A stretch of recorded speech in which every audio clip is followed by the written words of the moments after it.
trying to kill me. They hate me. They just don't like women. Really? Who hates women? I've never met anyone who hates women. Not yet. Most men actually really like women. Good God. So first of all, it's messed up with Tucker Carlson that he would steal Mark Zuckerberg's laugh like that. Give it back to the robot, man. He's worked on it for years. Second of all, do you get what he's saying there? Most men want to have sex with women, so they couldn't possibly be misogynistic. So AOC talks very frankly in her GQ interview about her fear of being assassinated in a country where political violence is now a weekly thing that we have to grapple with. She talks about the people who were hunting for her in the Capitol on January 6th. She talks about the sexual assault that she has already survived. And coming out of that interview, Tucker Carlson does his little hyena scream laugh and implies that misogyny does not exist. I don't mean like politically targeted at her. It just doesn't exist. And I don't know, I thought maybe there might be some women here who were watching this that can attest to whether it actually exists in practice or not. Hey, Francesca, you're a woman. Tucker Carlson just claimed that there's no such thing as misogyny. What do you think? God, I mean, their latent sexual angst for AOC because she is someone who not only like speaks her mind, is incredibly cogent, is incredibly enigmatic, and is beautiful. It like their head implodes. They're like, oh, it's like the most conflicted hard-on they've ever had, and they have it every single day. Like, but misogyny. Like we're talking about the monarchy. Like it's just if anyone has like the laugh of an oligarch, it's Tucker effing Carlson. And every single day, his obsession with her only shows that, yes, misogyny and violence and weird sexual obsession go hand in hand all the time. Mm-hmm. Hey, just look at all the mass shooters at the far right, whether it's from the bogs of the internet or from the White House. Look at all the people they've inspired. What about the incels that went on killing sprees because, quote, women won't date them? Please. Multiple violent, multi-murder incel rampages. Doesn't exist. It doesn't exist. There's no such thing. And there wasn't, for instance, when Tucker Carlson called AOC not a woman of color, because that's up to him to decide. Or when he suggested that an Instagram live she was doing was an invitation to a booty call, which isn't just sexualizing AOC, it's encouraging right-wingers to send her sexual messages. That's fun. Oh, how about for the multiple years where he has insisted on referring to her as Sandy? Because close friends of hers apparently did for a brief period when she was in college. So why shouldn't a guy who is a political opponent of hers refer to her with a name that implies that she's just some random young girl that he is talking about? Look, he can't go 5 minutes without making misogynistic and indeed sexualizing comments about her. He is everyday proof of how insidious American misogyny is. But he does have more to say about her, and especially the topic of her potentially becoming president. Take a look at this. Look, she's very easy to make fun of, but I think the key thing to remember is this works. A. B, she means it. She's sincere in this. She's so wrapped up into her own narrative. She really believes she is a victim. And C, clearly she thinks she's going to be president. She has a sense of her own destiny. And I think it would be a huge mistake to underestimate someone like this. I think she's very talented. I obviously think she's ludicrous. We mock her mercilessly. It's well-deserved. She's an utter fraud. She's not a populist or a voice of the oppressed. Of course not. She's a tool of the people already in charge.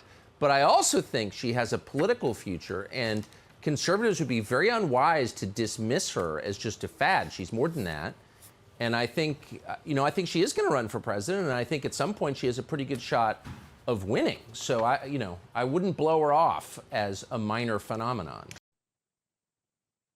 So yes, multi-millionaire, heir to a fortune, Tucker Carlson, whose entire point in life is radicalizing poor Republicans to maintain low tax rates, the economic dominance of the 1%, is worried that she is a tool of those who are already in charge. First of all, if she was, he'd be rooting for her. We already know that.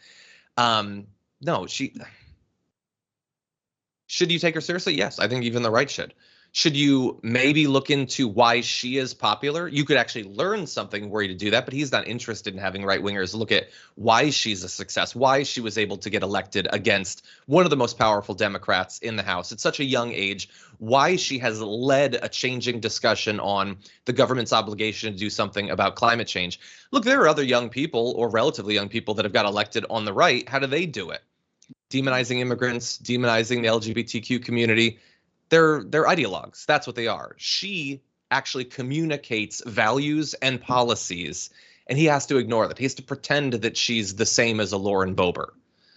But he is giving her credit, you know, and honestly, as much as it is awful to be on the receiving end of the kind of misogyny and right-wing obsession that AOC has to deal with every single day, Tucker Carlson shows that he knows, and the rest of the right wing knows, that AOC is a pretty damn good figurehead for the Democratic Party if we could get our heads out of our asses, or they could get their heads out of their asses, right? That if they actually supported someone like AOC, put machinery behind someone like AOC, stood behind the values of the Green New Deal, truly, right? That if that were to happen, that they would actually be on their back feet. Now, of course, they'd be like socialist this, socialist that. And of course, the amount of centrist media that would, you know, again, AOC's laying out the long road to create in order to even have those conditions. But it says something that they move off of Pelosi. It says something that it's so tired to make fun of Schumer. It says that they're actually scared of these kinds of people like AOC. Yeah. And who by the way, like, I'm just like gonna be honest with you, the difference between AOC and Bernie and like, I love Bernie to death, it's his birthday, but AOC does have an ability to reach people who are, let's say, not quite as progressive as she is, right? Because they want to like her. People are looking for some kind of leadership, and she's offering it, and they're like, okay, well, you know, like, and they're willing. Most people are kind of like low information voters. They don't follow politics all the time. And AOC feels like someone who is genuine and authentic, and also in ways that Bernie hasn't been able to, you know, quite reach out. Again, a little curmudgeonly. AOC they see as someone who actually does do that, is a little bit more easier to sort of follow, etc. Blah, blah, blah. I agree. So apologies, for some reason it got super bright on my camera. It is exactly the same brightness in this room, so I don't understand what's going on there. But I do want to go to one more video, because Tucker Carlson started there by implying that misogyny does not exist. So we have to show you one more bit of this video.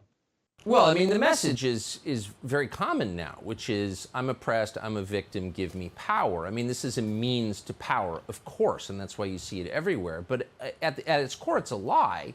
I mean, I bet if you were to interview the women in her office and ask them, who treats you better, your boss, who's a woman, or the men you work for?